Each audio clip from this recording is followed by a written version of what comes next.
Hi Chris, it's Paul. Listen, I know it's early and this will just go to a message, but I'm up there now.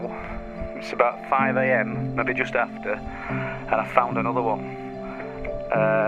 Same MO, face stripped, no sign of any other trauma. Now, I'll speak to you later in the day, but there's something else as well. I've been in this wood, had a steady walk through it, and I heard somebody talking. Some kind, not a strange voice or anything, just somebody talking.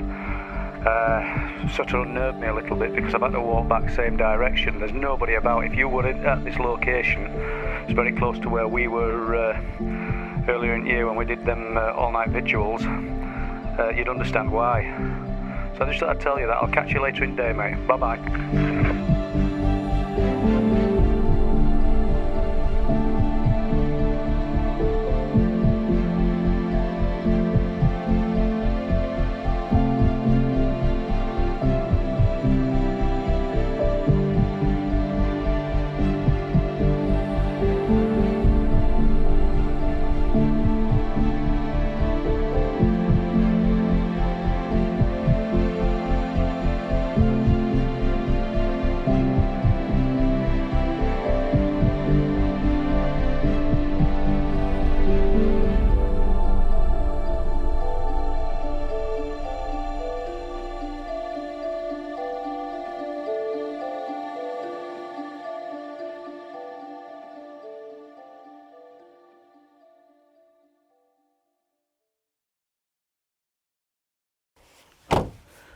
So, we're here in Bridlington. I've come all the way from Bolton. Now, it's only a 3-hour drive, so it's not too far. And we're going to speak to Paul Sinclair today. We're going to do a follow-up for the elusive British Cryptids documentary that I've been making for the last 2 years. And we're also going to speak to Paul about a lot of the stuff that he's been investigating in and around Bempton, off the cliffs there at Bempton and Flamborough. So there's everything from UFOs to cryptids to lights in the sky to animal mutilations.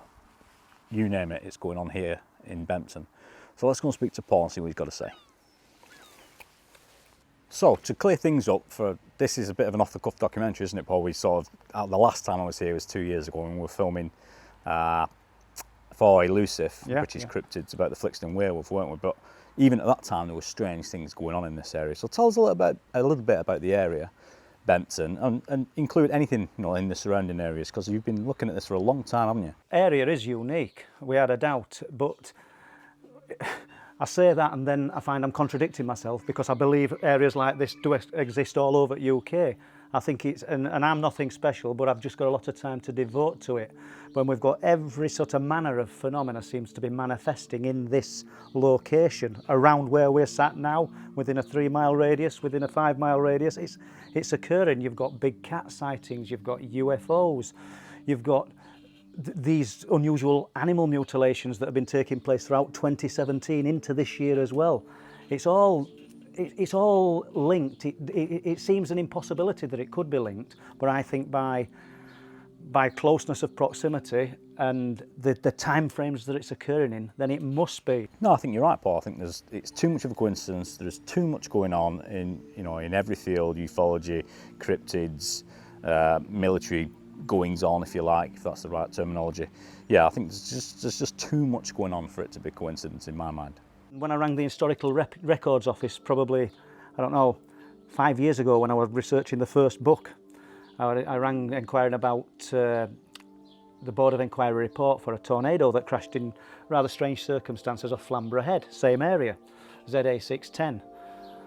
And when I told them where it had crashed and sort of 15 miles off the head, they said, tongue-in-cheek perhaps, but they said, this area, we call it the Bermuda Triangle of the UK.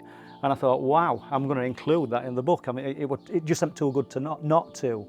But yeah, we've got everything occurring here, and I'm not having to sort of force the issue or make things up to sound any more exotic than they are. It's real and it's happening.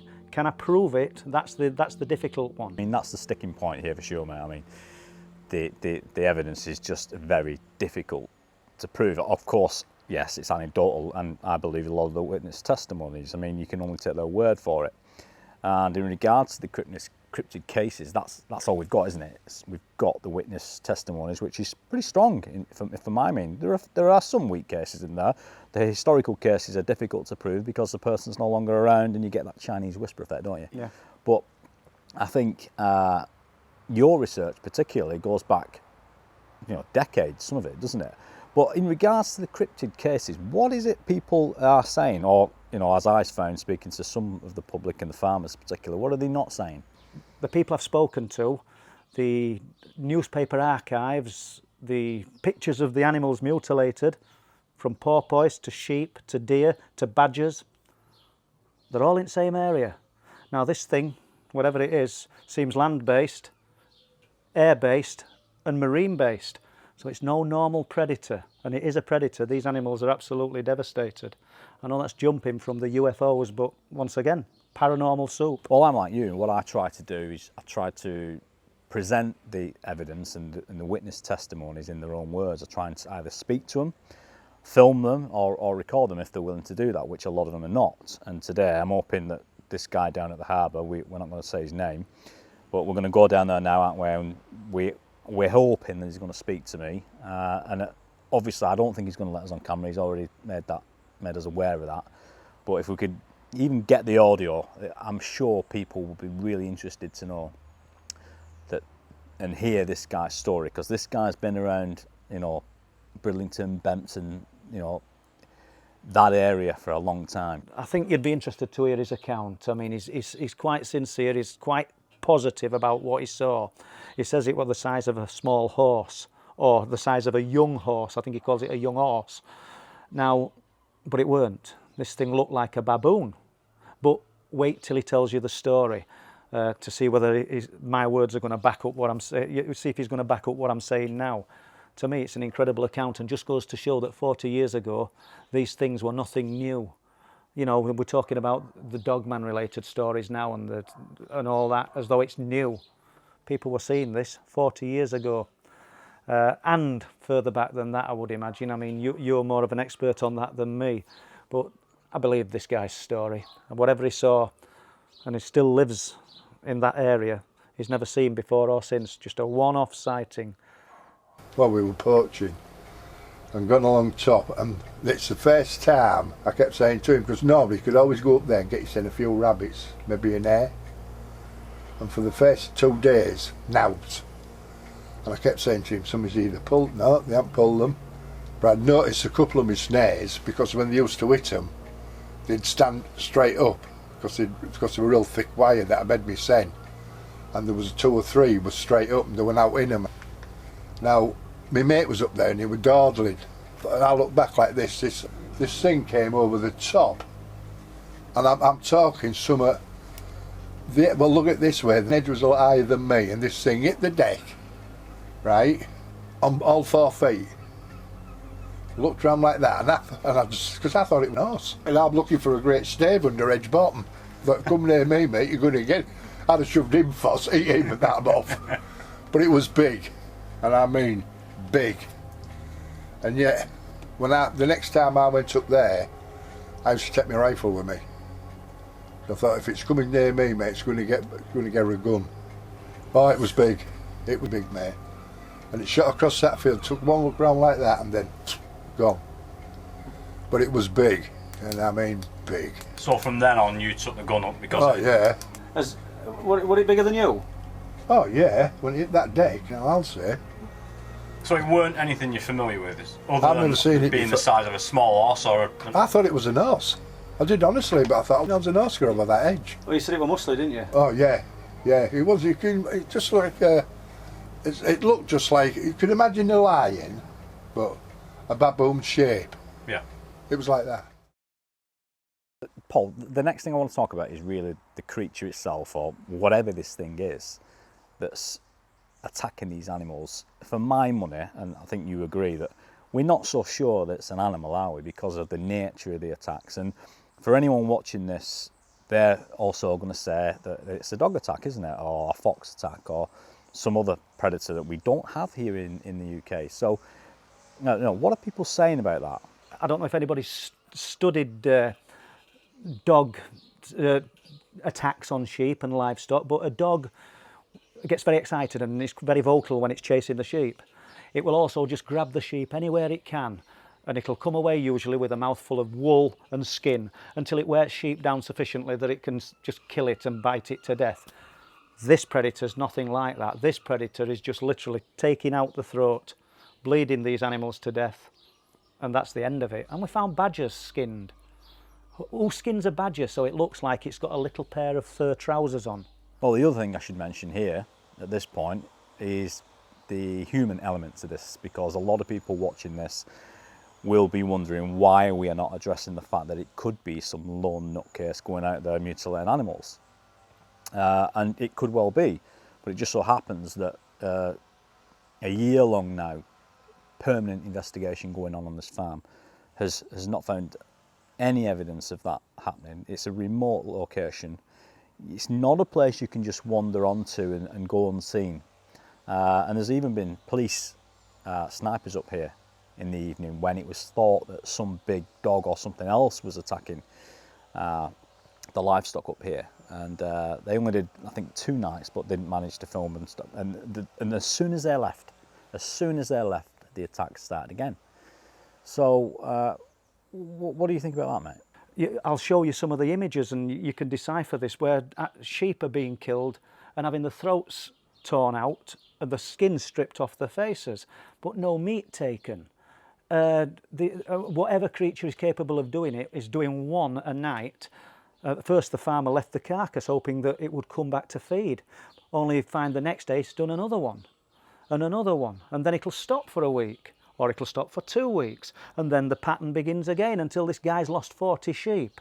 And now I think we're totaling about 50 sheep, because when he took his sheep out of those fields on December the 18th of 2017, he's brought them back in April of this year. It's started again. It's three at the moment, but the same MO, along with deer. Well, the other thing you should mention here is that at the old RAF base, which is not far from here, it's been well documented that there's been an alleged satanic group operating up there, from back in the maybe 70s, early 80s, and onward as it closed down, allegedly. There's a lot of cases of missing people up here, and again, what I'm getting at is that we can't rule out the human element here, can we? Because if we're talking about animal mutilations, perhaps we could be talking about black magic. But what are people saying in regards to that, Paul? Because I think people will probably want me and you to sort of address that now, why we don't think it's humans. Because I don't think it's a human, going off what you told me. What do you think? The last one that got killed last Monday had its face stripped of skin and half its ear cut off. I mean, is it the work of man? We're in a remote area.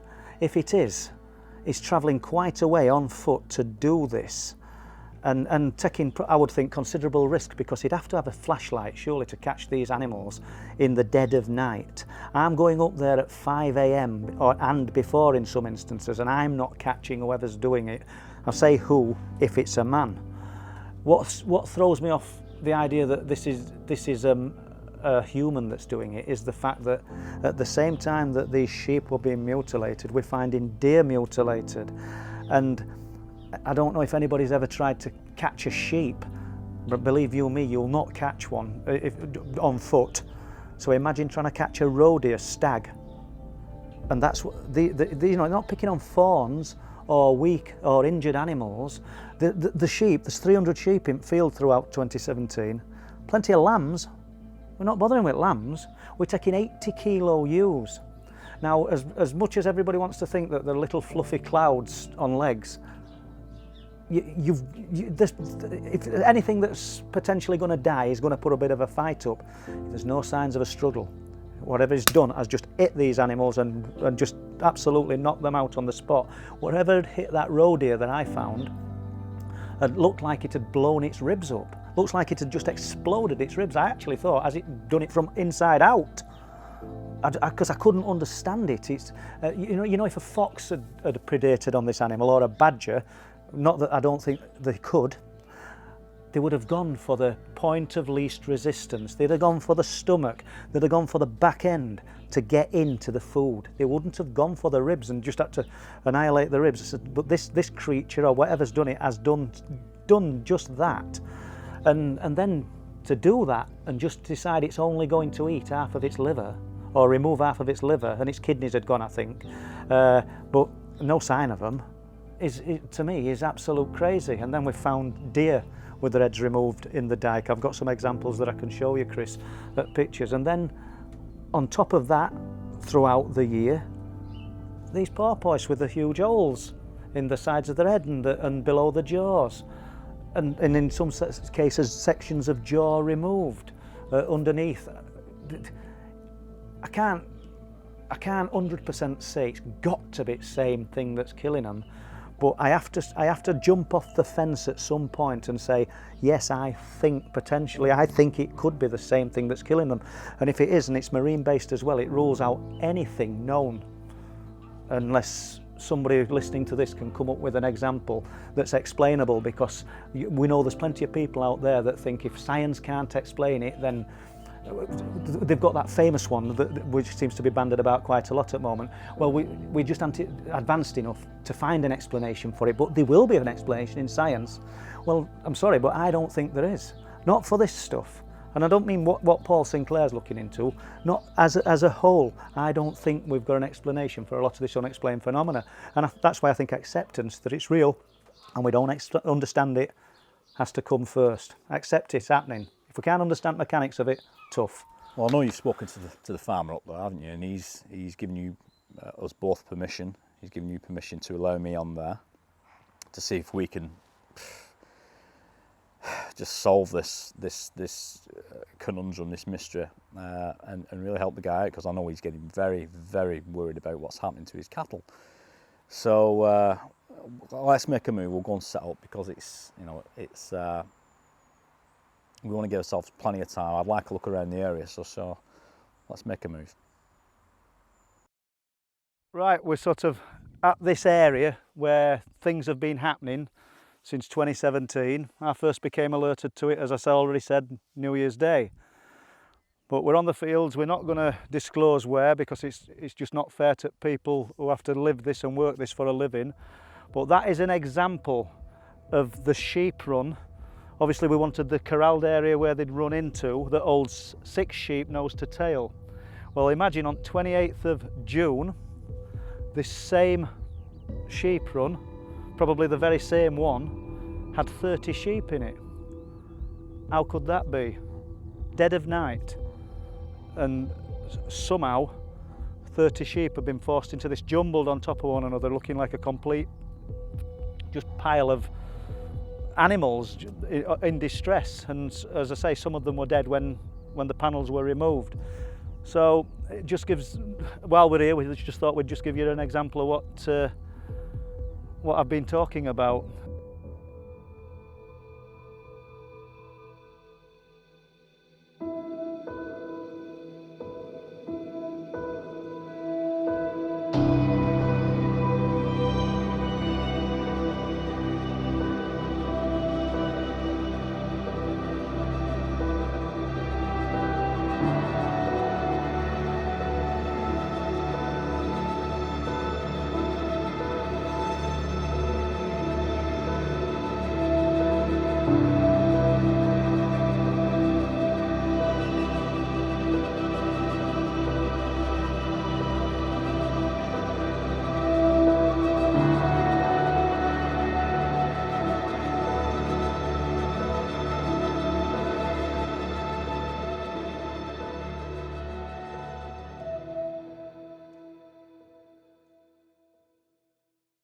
Well, to sum up our first night, it's been an enjoyable night because we've had a good talk, we've kicked a lot of ideas around, but as regards any unusual experiences or anything to see in the sky, it's been absolutely zilch, and it's no good as trying to say otherwise. We're not here to create things that aren't happening. It's 20 to 3, I think, in the morning, so we'll be here a bit longer. And I think you can see that conditions are just changing. I think we're just starting to get a little bit of daylight back on land. Well, daylight's the wrong word. But nothing, apart from sheep sounding a little bit disturbed, probably 11 p.m. There's been nothing, but that's just nature of this innit? I mean, we could probably come here for another 2 or 3 months and nothing will happen. And then the first time we don't come, somebody's going to just come and say to us, oh, this happened the other night, or that happened, or this animal was found dead. And we've missed it. I don't know whether the phenomena's playing with us or whether it's just luck of the draw. I think it is the luck of the draw, mate, I think. Yeah, I think you'll be right. And, you know, I mean, I know you're here tomorrow, Chris, so we'll sort of do a similar thing. And who knows? We've just got to remain hopeful. It either happens or it doesn't happen. Well, all we can do is put ourselves in the right place. I know I keep saying that, but... Chris, it's all you can do. And you need commending for the amount of effort you're putting in to drive to these locations. You know, and that's something that people ought to take into account. I'm not sort of blowing smoke here, but you're taking time out of your life, your wife, your children, to spend time on a field that's totally alien, if that's the right word, to you, but you've got faith in this area that unusual things are happening on strength of things that I've been saying, things that I've found and unearthed in archives and witness testimony. So, sounds a bit strong, witness testimony, but what the people have told me, and I've got to put my faith in these people as well, that they're telling me truth. And I believe they are, else I won't be sat here 55-year-old at almost 3 in the morning, just hoping that we get a glimpse of this strange, this weird phenomena. It's real. Can I prove it? No. But that's why I'm sat here, because we're trying. Whatever it is, I think the one thing we can take from this, whether it be, all right, ultimately, a light in the sky is always going to be a light in the sky. There's nothing we can do about that. Even if we filmed it tonight, there's nothing we can do. It's just a light in the sky. That's true, yeah. Whereas the sheep, that's a different matter. You can't deny what you can actually see. Whatever's killing them is definitely leaving its mark.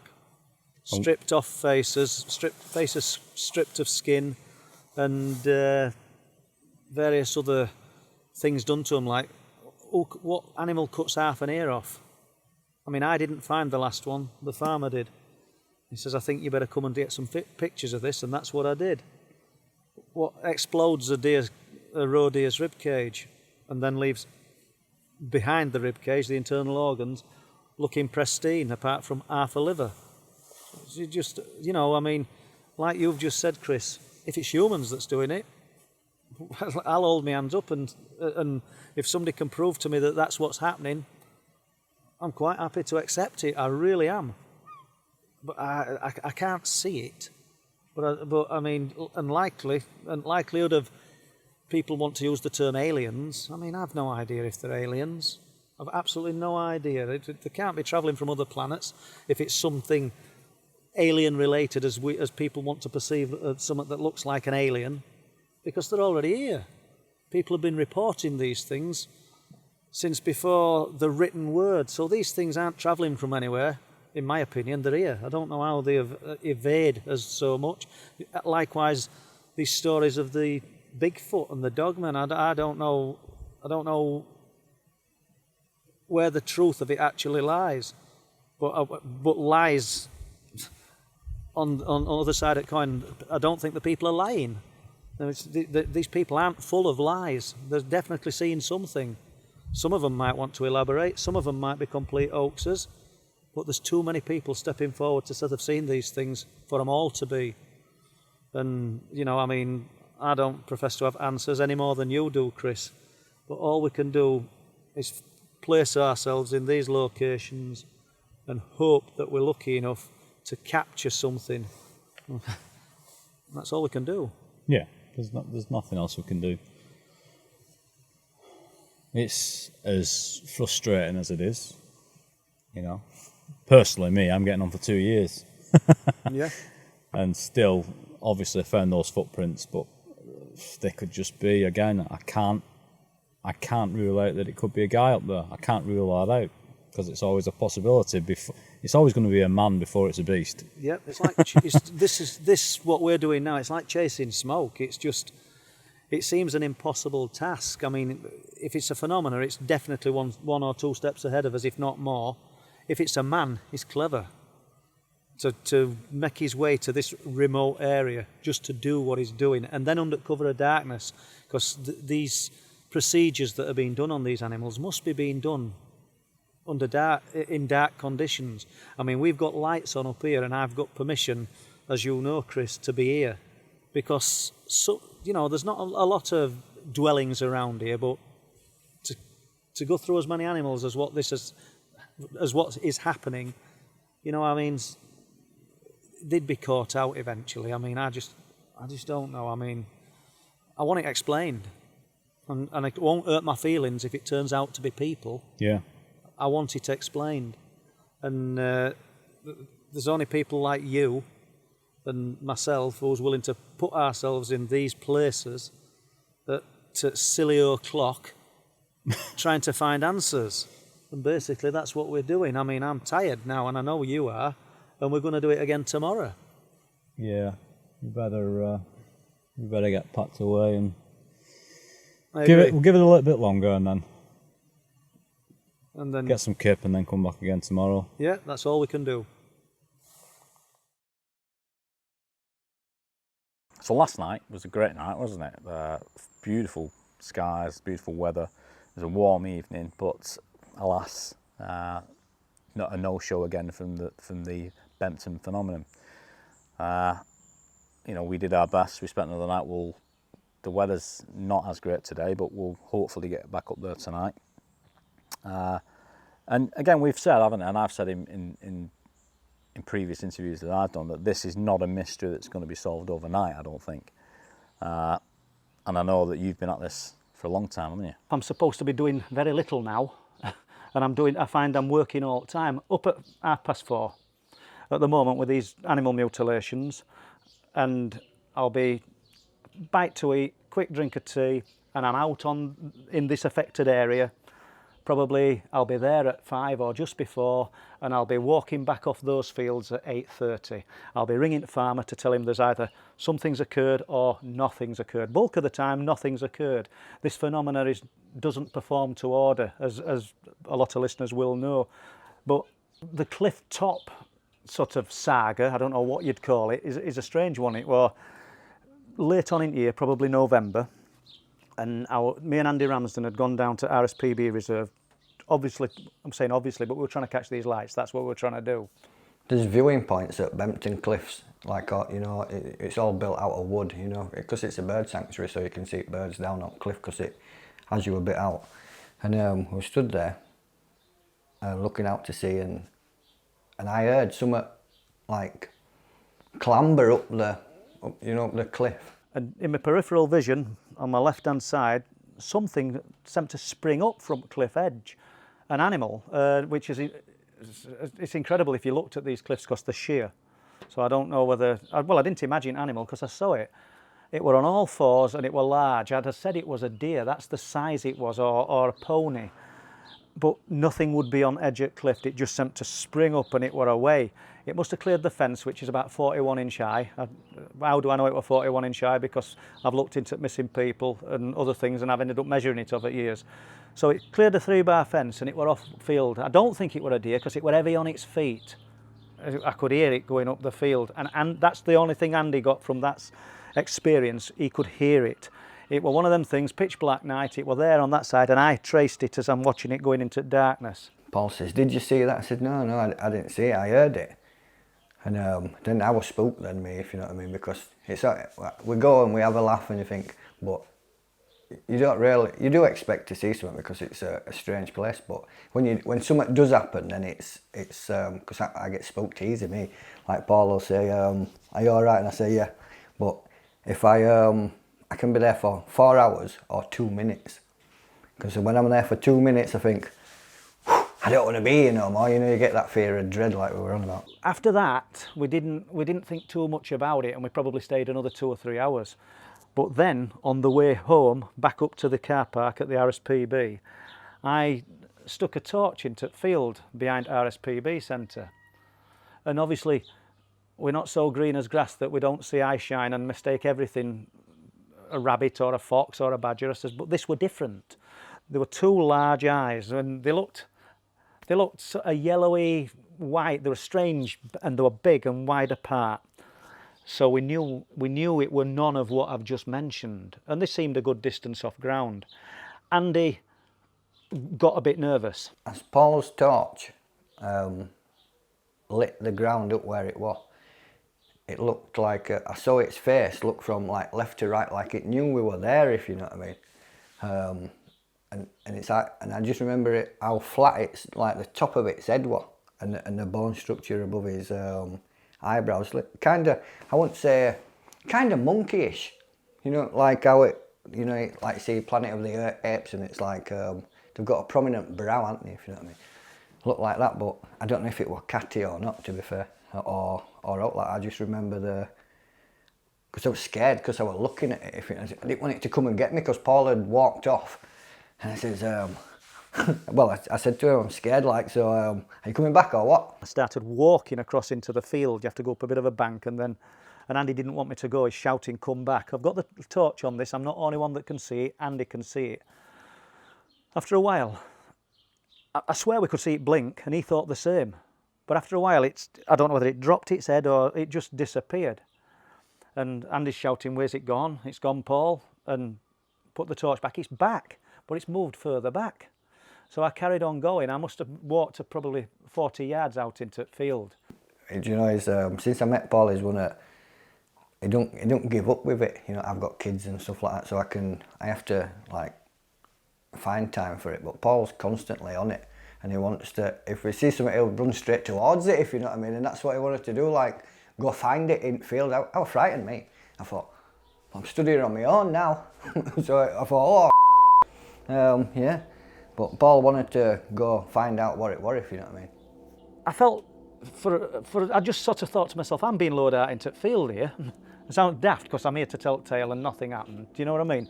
But Andy said, come back, he's sort of urging me. He didn't like the situation, so I did. When I got back to Andy, we shone the torch, it's come back. This thing lowered down, and at one point it looked like it were about a foot off the grass. And we could see these big eyes looking at us. We thought it were on its belly. So what it was, no idea. And then all through last year, Bob Brown would come up onto the cliff tops with me 3, 4, 5 times a week in the night, trying to film the lights. Bob's favourite saying became throughout the year, eyes on us. This was in 2017. This time I'd bought a really powerful rechargeable torch. I'd stick it on distant hillside, and sure enough, these eyes were there. Same place. I'm not going to say exact same place. He didn't put a stake in ground and say this is my spot, but very, very localised to where we looked every time. Shine it for a bit, eyes would disappear. We'd carry on what we're doing. 5 minutes later, we'd stick them back. They're there again. Bob will tell you, every time we went up, those eyes were there and they were watching us. What I didn't understand at the time was, throughout 2017, animals were being killed in very close proximity to where we were observing throughout that year. It was a standing joke with me and Paul. He would say, is the eyes there? And he'd get his torch out. Certainly are. Every time we went up there, they were there. And then also when we put the eyes on them, they'd duck down as though they knew we knew they were there. And it was like they put their head down. And then we'd carry on doing what we used to do. And then a little bit on again, we'd put the torch on again. Same thing every time. Or else it might move a bit more over. And then you think to yourself, what are them eyes? Is it living in caves? Is there something that's living in these sea caves of Flamber and Bempton? You would think if there was, then these guys who fish for, sort of work the sea for crabs and lobster or around those rocks and those sea caves. And remember, they're not accessible. Some of these caves have probably never been entered, but you'd think they'd see traces or signs of something, and I'm not hearing that. Did I see some that were physical? I definitely did. Were those eyes real? Yeah, I didn't imagine them. It weren't a couple of bottles shining in grass on a wet night. They were real. Did it move backwards? Yeah. So there's something. But what is it? The unknown something, and is it responsible for what me and Bob Brown have seen, these eyes, not just Andy Ramsden throughout 2017? Well, those eyes, or whatever those eyes belong to, the physical body behind it, well, was that responsible for these animal mutilations? I don't know. I don't think we can rule it out. But I'll tell you what else is interesting about this area, mate, is that is something that you started off investigating, and that's the lights at sea, isn't it? And we haven't really talked about that. So how did that come about? What happened, and what's going on up there with the lights? These things will appear over at sea. You'll see one light that'll instantly punch into 3 or 4, switch off, and appear in a different part of the sky. You haven't even got camcorders switched on and ready. It's just one. I'm not saying that it's playing a game. It probably doesn't even know I'm there. I haven't been up there for a long, long time. And then initially I got involved with Paul Sinclair. He said, I want you to come up here and see what you think. And after being up there a few times, what a strange place. You got that strange feeling that things are going to appear, or something strange. You're going to see, I'm going to say, strange animals. There's all different sorts of things up there what you can't account for. I know on one of the particular nights we were up there, Paul said, I want you to come with me tonight. We're going to have a look around the base, and we're going to go the other side of the base. I want to show you something. So we had quite a walk up there. On our way back, phone rang, and Paul said, hello, who's it? He said, oh. And before that, we've been seeing these big American Dodge vans up there with like microwave things on back, as they was monitoring somebody, because Paul had previously said they'd been sighted around Brid. But this phone call he got, this bloke said, my daughter's just come home from work. She's seen a UFO in the sky and a big Dodge American van at Sledmere. So what do you make of that? They're all in different positions around Bempton area. Well, I thought was very strange. And as we walked further down, Paul went, I can see these white lights over the top of the cliffs in the sea. He ran off, and I went down there, and I thought, and I could see him in front of me then. Man, that's strange. What a strange place this is. Underwater, triangle. And we stood there watching them for ages, and we both turned to our right,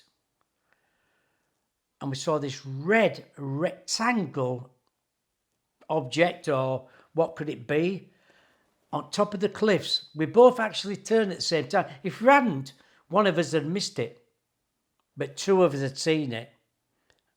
So we had a word about that, and then we went back, watched this triangle under the sea with lights coming up, and to me the water was bubbling a little bit. I said to Paul, that's bloody bubbling, that is. And we must have been there 30 minutes, maybe longer, watching them. And then all of a sudden, after a bit, they just seemed to drift out altogether to one light, and then they went. But what I think about Bempton is, why did they shut the base?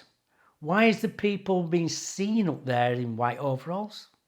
Oh yeah, we went with this spiritualist woman. I can't remember her name now, Paul knows her name. I stood with her and we were looking at the RAF base, you know, where the door opening is. And a bar of light just appeared, you know, in the doorway. I said, look at that. So we were looking for it, and we must have looked at it for 5 minutes.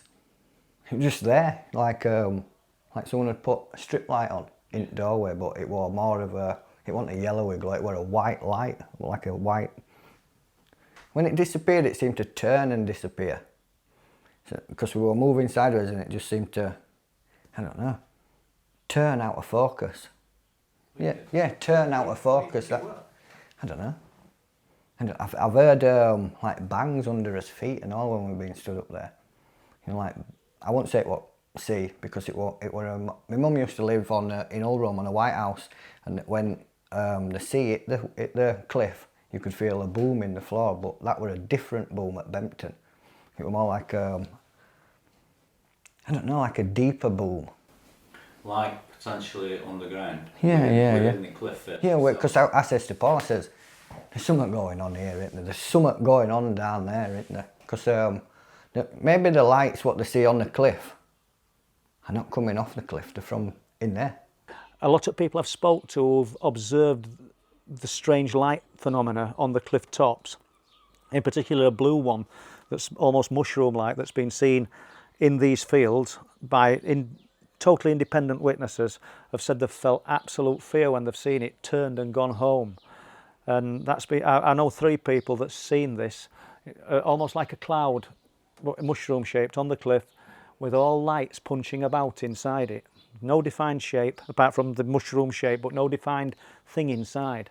And I often think to myself, if that were on cliff top path and you had to pass it, what would happen? Assuming it's real, assuming these people aren't lying to me. And then it'd be the odds would be stacked quite high that 3 independent people who don't know each other are telling me the same story. And this thing's been seen on the cliff path, it's been seen in one of the fields that's affected, believe it or not, and it's been seen near the RAF base. Over years, many years, but you know, they don't know each other, these people, so what are the odds of somebody telling me the same story? And the reaction, the gut reaction that once they told me is fear. And I think, well, if you had to pass through that or pass in close proximity to it, what are we dealing with? It's definitely unknown. But I can remember back in September, maybe October, one night we saw, as we walked down from the car park, we saw one light, a big orange light. Paul went, this is going to be the night. And as we got down, he set his camera up, and from 10 to 7 till 20 past 7, we saw 13 orange balls in the sky. One below it. Yeah, that's good. And don't, if you can help it, you know what I mean? My eyes. Steve's just seen this, I missed it. Now that, I can see it reflecting on water, Steve, I think. So I'll just keep that on. Superb.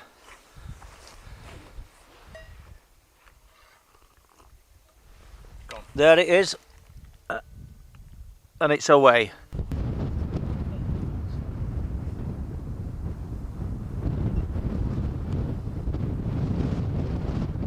I know.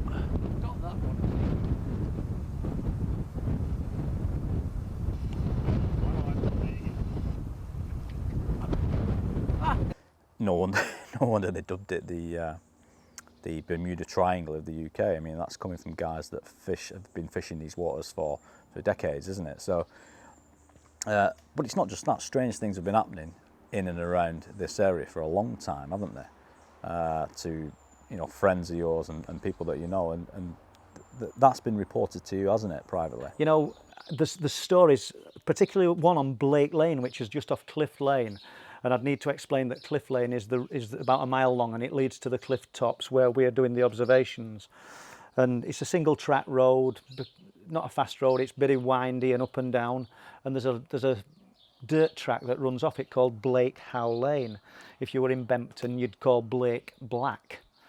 So it's Black Howe. Howe is a burial mound, or the terminology for a burial mound. So it's Black Howe Lane. And a few years ago, walking down Blake Howe Lane, it doesn't say public footpath, so not many people use it. Cracking hot day, shorts on, t-shirts, summer's day. Walking down, first-hand account, what they told me, there's crops either side of them and just this track. And suddenly wife goes, look at that. And there's a guy, very tall, very thin, in what looked like a Crombie, the black coat, fedora hat, walking in front of them. Appeared from nowhere. So either these people are lying and they're setting themselves up for ridicule, or they're telling the truth. I happen to believe, I don't believe everybody's telling me the truth, by the way, but I believe these two are. Husband and wife, they're telling the same story. Why would they do such a thing? They're not sort of teenagers. I know for a fact that the man now is 65 and his wife's probably about 62. And this is a few years ago, so they've been in the 60s. And there's a slight rise in ground, with the burial mound, and he walks over the top of that, and then you're descending down to the sea. They rushed to see where this guy had gone. They wanted to see where he'd gone. When they got to the top of the hill, there's nobody there. It says they hung around there for ages, up and down, looking in crop, no signs of anybody. Worried them for a bit. They weren't thinking of MIBs. That was the last thing on the mind. He told me this story. He were actually relating something else, and he just told me this story. And when I sort of sent him some information, give him a few bits of information about Men in Black and things like that, he couldn't believe it. And he knew nothing of any of this. He's got a mobile phone, but I'm not sure if he knows how to use a computer or anything. This were all new to him. So I've not tried to convert him and convince him he's seen a man in black, but he actually believes that the pictures are very, very close to what him and his wife saw. I got a chance to dog sit for a month. A good friend of mine, he's gone away on a boat cruise to Canada. So the routine is, when you get up in the morning, first job, take dog out. And on this particular morning, I took the dog down to the beach as normal. Looking up the sky, I thought, what the hell's that up there? I thought, so I had to have a look first. I think, is it a star? Is it the Venus, as everybody says? If you see anything, it's Venus. It's only Venus. But this was different, because Venus was somewhere else, I know it was. But this seemed to move that way, and then it came back again. And then I threw the ball again for the dog again, because I have to get my phone out while the dog's bloody away, because it pesters you. So we had a walk on, so we came back towards the old, what I call the water station, pumping station. But that light seemed to move over that way and then came back again.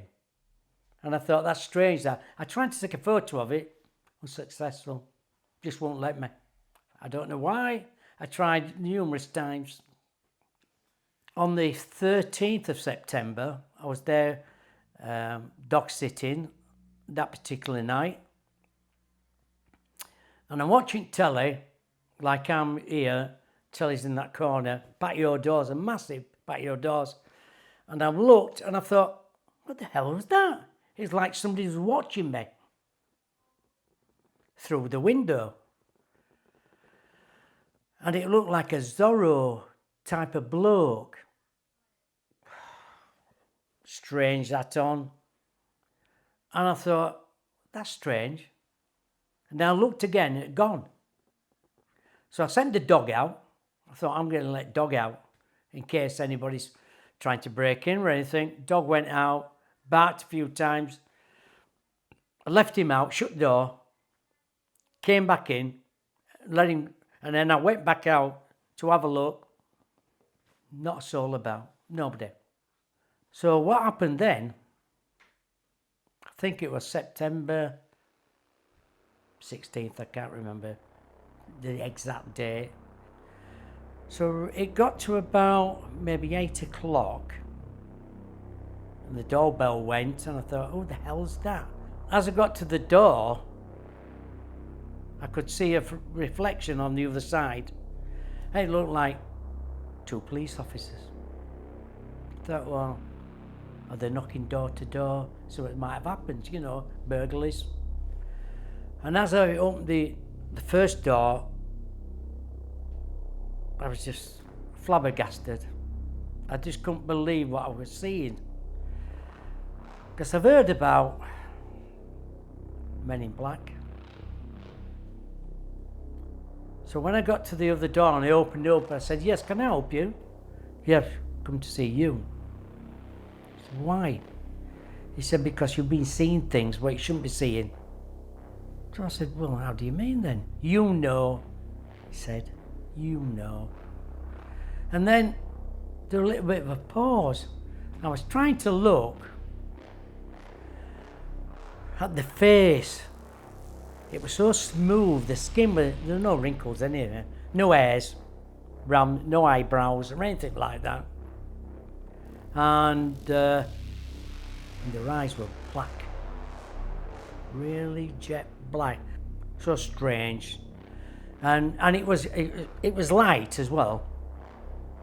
And I couldn't wait to shut the door. I wanted, so I was quite frightened. You know, when you're looking at them, you're thinking, are they going to get me? Are they going to take me away? You just don't know. You don't know what to think of that. In fact, I was shaking a little bit. I was just a bit scared. I thought, this can't happen to me. And as one of them leaned down and said, we're watching you from now on. And he seemed to, like slow motion, get up, stand up straight, turn round, walk away. So I shut doors as quick as possible. I thought, bloody hell, fine, I'm going to, and I ran upstairs. And they've got a room upstairs what faces the road. And when I got upstairs, I looked out and I thought, well, it's dark. How can that be?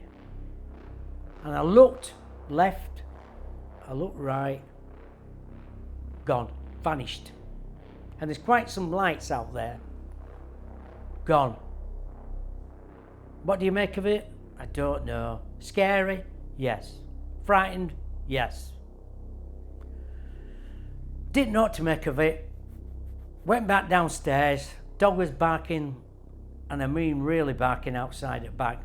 I let dog in, and then I just sat down and thought to myself, was that real? Oh, we've covered a lot of stuff though, mate, and I think the best thing to do now is I'm hoping that from Elusive, the British Cryptids documentary, which is out this autumn, and from the Bempton Phenomenon, which we really decided to make at the last minute. We've had a day and a half just to, not even that, to sort of put this thing together. I'm just hoping that it encourages people to get out there, because if you have got a bit of time on your hands, and you'll need it,